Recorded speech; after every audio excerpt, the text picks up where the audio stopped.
साईं बाबा के दिव्य रूपों का रहस्य देखकर भक्तों की आंखें नम हो गईं। शिरडी की उस शांत सुबह में हवा में भक्ति की खुशबू घुली हुई थी। द्वारकामई के आंगन में साईं बाबा अपने भक्तों के बीच चूल्हे के पास बैठे थे। बाबा की नजरों में हमेशा की तरह करुणा थी और उनके होठों पर एक हल्की मुस्कान खेल रही थी। भक्त रोज की तरह उनके चरणों में बैठकर भजन गा रहे थे, लेकिन उस दिन कुछ अलग होने वाला था, कुछ ऐसा जो शिरडी के इतिहास में अमर हो गया। बाबा ने धीरे से अपने सामने बैठे एक वृद्ध भक्त गंगाराम से पूछा, गंगाराम, क्या तुम्हें लगता है कि भगवान हर रूप में आ सकते हैं? गंगाराम ने सिर झुकाते हुए कहा, हां बाबा, पर मनुष्य की आंखें उस रूप को पहचान नहीं पाती। बाबा मुस्कुराए, आज तुम्हें वो रूप दिखेगा जो तुम्हारे विश्वास को और गहरा करेगा। उसके बाद बाबा ने अपने पास रखी हुई चिमटा उठाई और चूल्हे में हिलाया। अचानक एक तेज प्रकाश निकला, जैसे किसी ने सूर्य को धरती पर उतार दिया हो। भक्तों की आंखें चौंधिया गईं। कुछ क्षणों बाद जब सबने आंखें खोलीं तो सामने का दृश्य देखकर सभी स्तब्ध रह गए। बाबा के स्थान पर अब 5 दिव्य रूप खड़े थे। पहला रूप शांत मुख वाले विष्णु का था, जिनके हाथों में शंख और चक्र थे। दूसरा रूप करुणामय बुद्ध जैसा था, जिनकी आंखों में अनंत शांति थी। तीसरा रूप शिव वाहन के समान, जिनकी जटाओं से गंगा जल बह रहा था। चौथा रूप दत्तात्रेयन का था, जो तीनों देवों का संगम लग रहे थे। और पांचवां वही परिचित साईं बाबा थे, जिनकी मुस्कान में ब्रह्मांड की करुणा झलक रही थी। भक्तों के शरीर में कंपकंपी दौड़ गई। किसी ने कहा, बाबा, यह क्या लीला है? बाबा बोले, जिसे तुम साईं कहते हो वह एक रूप है। जब मन शुद्ध हो जाता है तो उसे हर दिशा में वही सत्य दिखाई देता है, चाहे वह विष्णु हो, शिव हो या बुद्ध।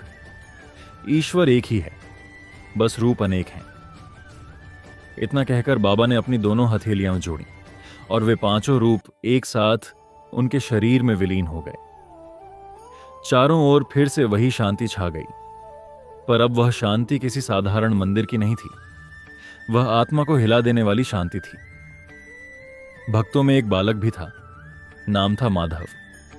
वह नन्हा बालक भाव विभोर होकर बोला, बाबा, क्या इसका मतलब है कि आप ही सब हैं?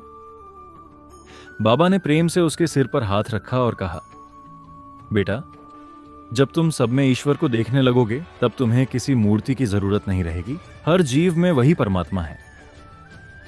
उस रात शिरडी में अजीब सी ऊर्जा थी। हवा भी जैसे साईं साईं का जप कर रही थी। भक्तों को नींद नहीं आई। वे उस दिव्य दृश्य को याद कर करके रो पड़ते। किसी ने कहा, आज बाबा ने हमें दर्शन नहीं बल्कि साक्षात ब्रह्म का अनुभव दिया। अगली सुबह जब सूर्य की पहली किरण द्वारकामई पर पड़ी, बाबा वहां नहीं थे।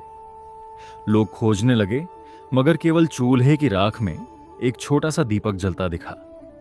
बाबा के स्वर की गूंज सुनाई दी, मैं कभी दूर नहीं जाता।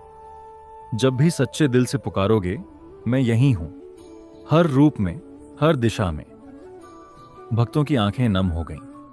किसी ने कहा, साईं बाबा ने आज दिखा दिया कि भक्ति का अर्थ केवल दर्शन नहीं, अनुभव है। द्वारकामई में उस दिन से एक नई परंपरा शुरू हुई। जब भी कोई भक्त वहां आता, वह चूल्हे की राख माथे पर लगाता और यह कहता, साईं सर्वरूप हैं, वही शिव हैं, वही विष्णु, वही सत्य। समय बीत गया, लेकिन उस दिव्य दिन की कहानी आज भी शिरडी के हर कोने में गूंजती है। जब भी कोई सच्चे दिल से बाबा को याद करता है, मानो वही 5 रूप उसके मन में जीवित हो उठते हैं और हर बार बाबा की वही वाणी कानों में गूंजती है, जो मुझ में विश्वास रखता है, मैं उसके हर रूप में प्रकट होता हूं।